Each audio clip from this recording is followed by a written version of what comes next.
Hello friends, स्वागत है आपका अपने ट्यूटोरियल में। चलिए हम लोग ट्रिग्नोमेट्री के इस सेशन को आगे बढ़ाते हैं और देखते हैं हमारे पास आज के क्वेश्चन में क्या क्या खास है। ठीक है, जैसा कि प्रीवियस वीडियोज में हमारा इंट्रोडक्शन पूरा हो गया था और 3 क्वेश्चन हम लोग ले चुके थे, मतलब 3 टाइप के क्वेश्चन हम लोग देख चुके थे। आज हम लोग क्वेश्चन 4 से शुरू करते हैं। ठीक है, क्वेश्चन नंबर 4 से। यहाँ पर क्वेश्चन 4 मैं यहाँ पर लिख रहा हूँ। क्वेश्चन नंबर 4, क्वेश्चन नंबर 4 हमारे पास है क्या, बोल रहा है एक ट्रायंगल है, एक त्रिभुज यहाँ पर इस तरह से दिया हुआ है। बोल रहा है कि यहाँ पर 90 है, यहाँ पर ए बी और सी, यहाँ पर लिखा हुआ है थीटा। ये हमारे पास 5 है और ये हमारे पास 12 है, ये इतना यहाँ पर लिखा हुआ है। तो बोल रहा है दिए गए चित्र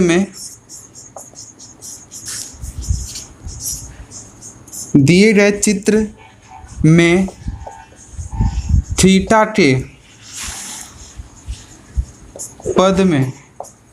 थीटा के पद में सभी त्रिकोणमितीय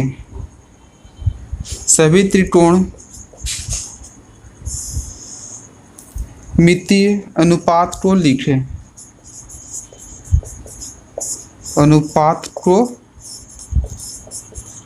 लिखें। ठीक है, मतलब जितने भी त्रिकोणमितीय अनुपात होते हैं वो सारा हमें इसमें लिखना है। ठीक, समझ पा रहे हैं आप? ओके, यहाँ पर थोड़ा सा फॉल्ट है। जितने भी त्रिकोणमितीय अनुपात जैसा कि प्रीवियस वीडियोज में हमने देखा कि sine theta, cos theta, tan theta, sec, cosec और कॉट, ये सारा हमारा त्रिकोणमितीय अनुपात होता है। यानी यहाँ से इस पिक्चर में से हमें साइन थीटा, कॉस थीटा, ये सारा हमें वैल्यू यहाँ पर लिखना होगा। ठीक है, तो यहाँ पर हम ये देख पा रहे हैं कि थीटा के सामने वाला ये हमारा लंब है, ये हमारा आधार है। यानी कि हल में अगर हम बात करें तो यहाँ पर कह सकते हैं लंब बराबर लंब, यहाँ पर कौन सा, थीटा के सामने वाला, क्योंकि यहाँ पर क्या बोल रहा है, थीटा के लिए ना, थीटा के सामने वाला हमारे पास क्या है, लंब है। यहाँ पर मीटर सेंटीमीटर कुछ भी नहीं दिया है, तो यहाँ पर भी हम लोग कुछ भी नहीं देंगे। ठीक है, उसके बाद थीटा के बगल वाला हमारा आधार होता है और 90 के सामने वाला टर्न, यानी कि यहाँ पर हम कह सकते हैं यहाँ पर आधार का वैल्यू यहाँ पर है 5, तो टर्न क्या तो हमें निकालना पड़ेगा ना, इसलिए ये टर्न बराबर, टर्न का क्या फॉर्मूला होता है, लंब का स्क्वायर प्लस आधार का स्क्वायर। यानी कि हमारे पास कितना हो जाएगा, लंब हमारे पास है 12 का स्क्वायर और ये हमारे पास 5 स्क्वायर, यानी कि 844 प्लस 25 कितना होता है 869 और रूट अंडर 869 का वैल्यू 13। यानी कि इसका वैल्यू भी हमारे पास 13 आ चुका है। कितना, यहाँ पर आप कह भी सकते हैं ये हमारे पास कितना है 13। ठीक है, अब हमारे पास क्या पूछ रहा था, सारा त्रिकोणमितीय अनुपात। तो शुरू करते हैं हम लोग। पहला हम लोग यहाँ पर करते हैं साइन थीटा बराबर क्या होता है, लंब बटा कर्ण, यानी कि P/H। ये हमारे पास क्या है, ये P का वैल्यू है, ये H का वैल्यू है और ये B का वैल्यू है। तो P का वैल्यू यहाँ पर कितना 12, कर्ण का वैल्यू 13, ये हमारे पास क्या हो जाएगा आंसर। ठीक है, उसी तरह से cos थीटा बराबर क्या होता है B/H, B का वैल्यू 5/13। उसी तरह से tan थीटा, मतलब ये सारा फार्मूला पर डिपेंड है। फार्मूला अगर आपको याद होगा तो आपको ये सारा क्वेश्चन बन जाएगा। तो ये tan थीटा बराबर P/B, यानी कितना 12/5।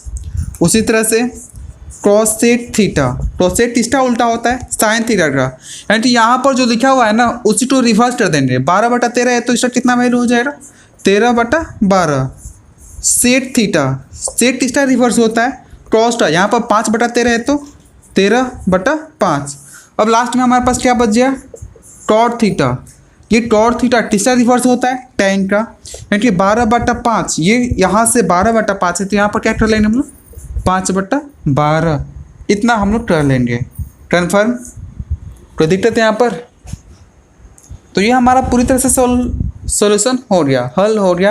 अगर इस तरह का कोई क्वेश्चन दे तो ऐसे हम लोग इसे सॉल्व कर लेंगे। चलिए हम लोग क्वेश्चन नंबर 5 की तरफ बढ़ते हैं। मिटा देते हैं इसे, नोट डाउन कर लीजिए, आप बना लीजिए इसको। ठीक, मिटाते हैं इसको।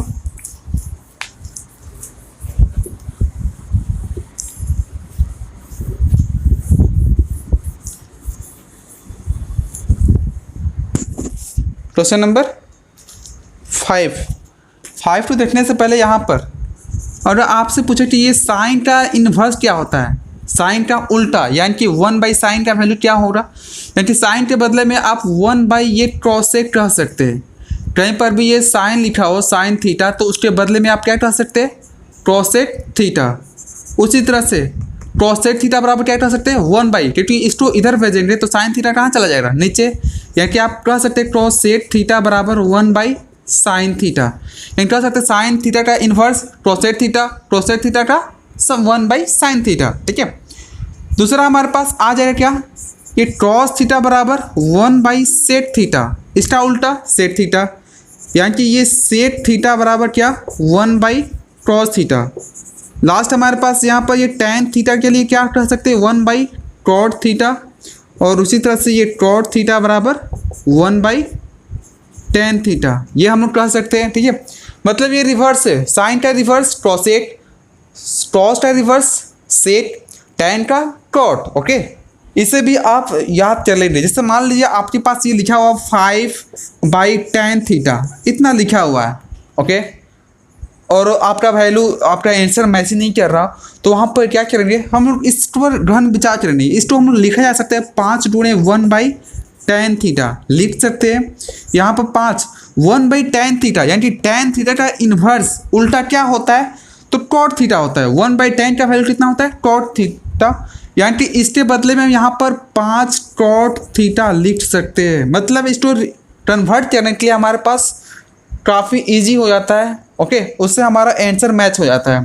ठीक है, क्योंकि हमारा सही वे में जाते हुए भी हमारा अगर आंसर मैच ना करे तो हमें उसे आंसर वाले पार्ट को जो है हमें कन्वर्ट करना पड़ता है। और कन्वर्सन हमारे पास कैसे आएगा, जब हमारे पास ये इन्फॉर्मेशन रहेगा तब। ओके, अगर आपने इसे नोट डाउन नहीं किया तो इसे आप कर लीजिएगा। ठीक है, हम लोग बढ़ते हैं क्वेश्चन नंबर 5 की तरफ। चौथा तो हो गया।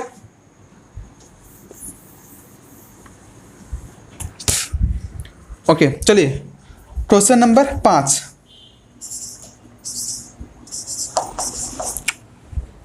क्वेश्चन नंबर 5 में यहाँ पर है, बोल रहा है यहाँ पर क्या, देखिए त्रिभुज ABC में बोल रहा है यदि कोण C बराबर 90 डिग्री, AC बराबर 6 तथा AB बराबर 10 है तो sine A cos A tan A, यह स्मॉल में। ठीक है, यह स्मॉल में यहाँ पर लिखा है tan, इसको भी और स्मॉल में। ठीक है, sine A cos A tan A, उसके बाद यहाँ पर sine B cos B tan B, cos B तथा कॉट B यहाँ पर है। यहाँ पर क्या है, कॉट B के मान निकालें। ठीक है, और इसमें क्या बोल रहा है, और इनमें बराबर के संबंध को दर्शाएं। इसमें कौन किसके बराबर है उसे भी हमें यहाँ पर दिखाना है। ठीक है, तो चलिए हम लोग शुरू करते हैं और देखते हैं यहाँ पर क्या क्या हो सकता है। सबसे पहले त्रिभुज ABC है ना, तो त्रिभुज ABC हम लोग यहाँ पर सबसे पहले बना लेंगे। ओके, C का वैल्यू 90 है, यानी कि यहाँ पर 90 वाले के स्थान पर यहाँ पर क्या रख लेंगे, C। उसके बाद A, यहाँ पर B। ओके, कोई दिक्कत। उसके बाद वैल्यू क्या दिया हुआ है, AC का वैल्यू 6, AC का वैल्यू 6। उसके बाद AB का वैल्यू कितना है, 10 है।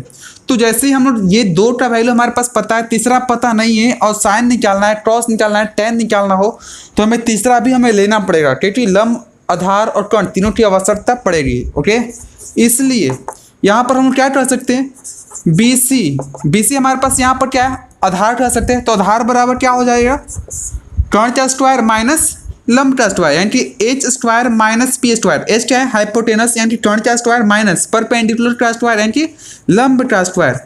यानी कि एच यहाँ पर 10 स्क्वायर माइनस 6 स्क्वायर, ये 100 माइनस 36 बराबर कितना होता है? 64, और 64 का स्क्वायर रूट कितना होता है? 8।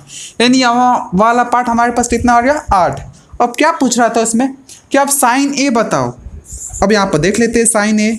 साइन ए यहाँ पर है ना, तो ए के सामने वाला हमारे पास लंब, और इसका फॉर्मूला कितना होता है? लंब बटा टर्न। तो लंब ए के लिए लंब हमारे पास क्या हो जाएगा? 8, और ये टर्न यहाँ पर कितना? 10। तो डायने तो 4/5 इतना होगा। ठीक है। अब हमारे पास है क्या? Cross A. कितना? क्रॉस ए का वैल्यू कितना होता है? b/h। तो ए के लिए हमारे पास बी कौन सा होगा? आधार। ये 6 होगा, तो 6/10 यानी कितना? 3/5। ठीक है। उसी तरह से पूछा था tan ए का मान। tan ए का मतलब लंब बटा आधार। ए के लिए लंब आधार 8/6। 8/6 यहाँ पर कर भी लीजिए, p/b यानी कि 8/6 4/3 इतना आ गया। अब क्या निकालना है इसमें? साइन बी का मान, यानी कि साइन बी बराबर, साइन बी के लिए लंब हमारे पास कौन सा है? 6, यानी कि साइन बी बराबर क्या होता है? p/h यानी कि 6 बटा में कितना? 10 यानी 3/5 आ गया। उसके बाद क्रॉस बी का वैल्यू कितना होता है? b/h। तो b के लिए हमारे पास बेस कौन सा है? 8 टर्न 10 यानी कि 8/10 यानी कि 4/5। उसके बाद हमें कॉट बी चाहिए। कॉट बी मतलब ये परपेंडिकुलर बाई बेस। बी के लिए परपेंडिकुलर लंब हमारा 6 है, आधार 8, 6/8 यानी 3/4। तो अब यहाँ पर लास्ट में बोल रहा था, ये तो हमारा वैल्यू आ गया, मान आ गया। अब इसमें बोल रहा था कि इनमें बराबर के संबंध को दर्शाए। कौन किसके बराबर है ये आपको दिखाना होगा। ओके, तो यहाँ पर मान ले, यहाँ पर देख लेते हैं। यहाँ पर ये equation first, second, third, fourth, 5 and 6, 6 relation था और 6 हमारे पास आ चुका है। तो यहाँ पर लिखेंगे क्या? यहाँ पर लिखा जाएगा समीकरण 1, 2, 3, 4, 5 और यहाँ पर ये 6 से हम पाते हैं कि क्या पा रहे हैं? यहाँ पर 4, 5 है ना, 4/5 कहीं पर है क्या? यहाँ पर है 4/5 यहाँ पर है, यानी कि साइन ए कॉस बी के बराबर है। पाते हैं कि साइन ए बराबर कॉस बी, ये हमारे पास आया एक रिलेशन। उसके बाद तथा उसके बाद 3/5 यहाँ पर भी है, यानी कि कॉस ए साइन बी, यहाँ पर कॉस ए जो है साइन बी के बराबर है। तथा 4/3 और 4/3 यहाँ पर देखते हैं, यहाँ पर गड़बड़ हुआ है क्या? कॉट बी, बी के लिए हमारा कर्ण बटा आधार, ओ यहाँ पर गलत हुआ है। यहाँ पर कॉट बी का हमारा क्या होता है? आधार बटा लंब। ओके, तो बी के लिए आधार हमारा 8 है ना, यहाँ पर माइनर मिस्टेक, 8/6 तो ये 4/3, तो 4/3 यहाँ पर यानी कि tan ए कॉट बी के बराबर है। यहाँ पर क्या है? tan ए बराबर कॉट बी। ठीक है, यानी कि हम यहाँ पर ये देख पा रहे हैं कि साइन ए कॉस बी के बराबर, कॉस ए साइन बी के बराबर, tan ए कॉट बी के बराबर, मतलब एक दूसरे के रिवर्स हमारा जो है ये बराबर आ रहा है। ठीक है, कन्फर्म है? तो ये हमारे पास क्या है? ये संबंध है, साइन ए बराबर कॉस बी, tan ये कॉस ए बराबर साइन बी, tan ए बराबर कॉट बी। ये हमारे पास क्या हो जाएगा? Final answer. कोई दिक्कत यहाँ पर नहीं ना?